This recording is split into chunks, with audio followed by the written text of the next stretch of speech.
Whenever I hear people talk about bringing the terrorists to justice, I wince a little bit because some may be able to be brought to justice, but if Saddam Hussein was behind all this, you're not going to bring him to justice. That's the head of state.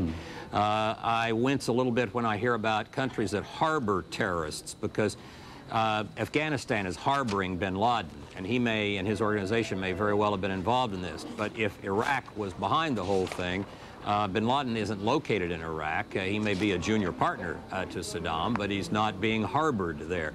So I think we need to make sure we have a broad enough focus as we look at all the possibilities of what might have gone into this very sophisticated plan and operation was conducted. Let me take a couple of things you've said and go a little further. I was, I think, one of those who said that Senator Santorum today, the Republican senator in the Senate today, had said this was a time to wage war, not a time to bring people to justice. And I made the observation, I think others did too, that this was maybe contrary to the American idea of itself to ignore the notion of bringing people to justice. Oh, well, we should bring to justice those whom we can bring to justice.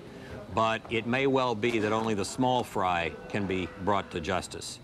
It may be that the people who were really behind this, whether it was just bin Laden or another terrorist group, or whether it was a head of state, will have to be dealt with the way one deals with a country that has attacked you.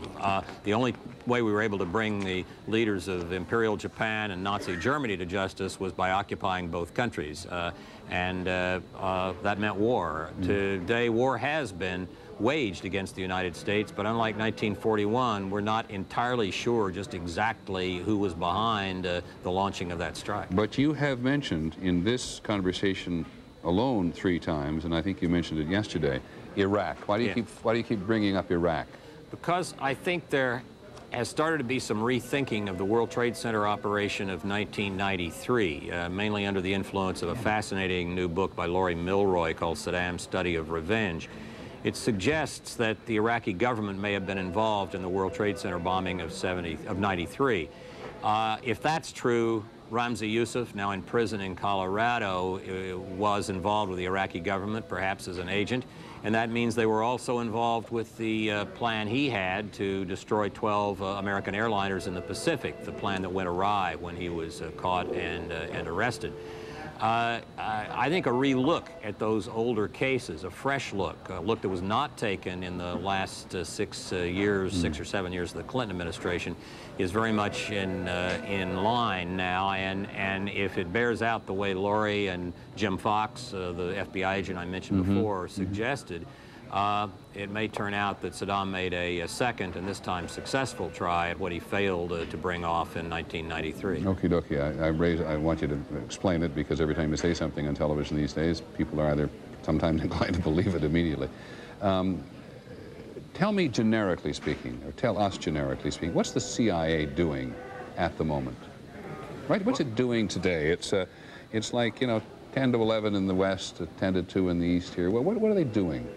Well, I imagine they're doing 2 things. First of all, they're going back agonizingly over every shred of information, report from an asset, intercept if they have any, etc., that they've had in the recent past that might have triggered more attention to this to see if they'd made any mistakes, if it had been a failure to obtain intelligence or a failure of interpretation. I'm sure they are looking forward.